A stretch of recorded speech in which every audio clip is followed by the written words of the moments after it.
Inilabas ng kampo ni Vice President Sara Duterte ang ilang ebidensya sa publiko na nagpapatunay anila na sinungaling si Ramil Madriaga. Si Jason Rubrico sa report. Sa isang Facebook post, ibinunyag ni Attorney Paulo Panelo ang mga dokumento at testimonya na umano'y nagpapatunay na walang ugnayan si Vice President Sara Duterte kay Ramil Madriaga. Yung affidavit ni Attorney Ryan Kilala, ang pinapatunayan nun is hindi talaga magkakilalang personal si VP Sara at si Ramil Madriaga.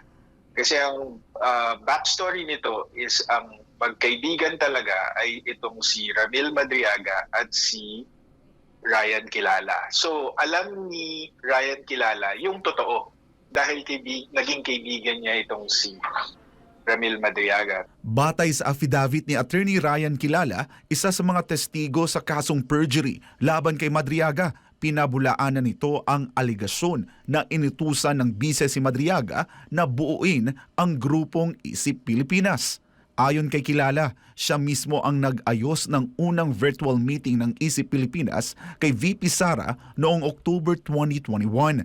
Patunay umano ito na walang direktang ugnayan ang dalawa bago ang naturang ganap. Malaking bagay ito kasi doon sa affidavit ni Madriaga, sinasabi niya na 2018 pa lang, nagtatrabaho na siya kay VP Sara. So anong ibig sabihin? Kung si Attorney Ryan ang nag-arrange ng first meeting between Isip Pilipinas and si VP Sara, di nangangahulugan na hindi totoo na magkakilala na sila at nagtatrabaho ng matagal si Ramil Madriaga kay VP Sara. Dagdag pa ng kampo ng bise, hindi rin inimbitahan si Madriaga sa inauguration, isang detalyeng kumukontra sa kanyang pahayag na matagal na umano siyang malapit kay VP Sara. Sa halip, si Kilala ang opisyal na inimbitahan bilang kinatawan ng Isip Pilipinas. At nakadalo lamang raw si Madriaga bilang kapalit base sa screenshot ng RSVP na nagpapatunay na hindi siya kabilang sa orihinal na listahan ng attendees.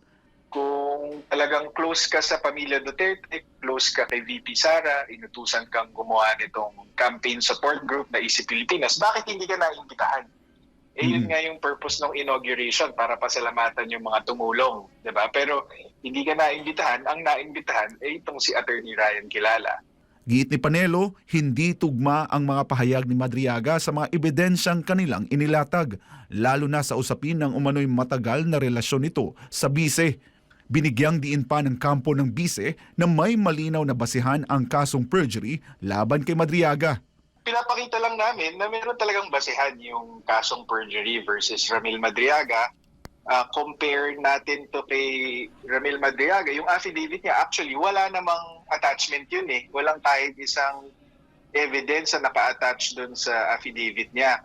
Ang naglalabasan is yung nasa online, internet, sa social media. Doon lumalabas yung mga di umanong ebidensya niya. Kumpiyansa ang kampo ni VP Sara na walang basehan ang maligasyon laban sa bise at lalabas ang totoo na sinungaling si Madriaga. Para sa Diyos at sa Pilipinas kong mahal, ako si Jason Rubrico, SMNI News.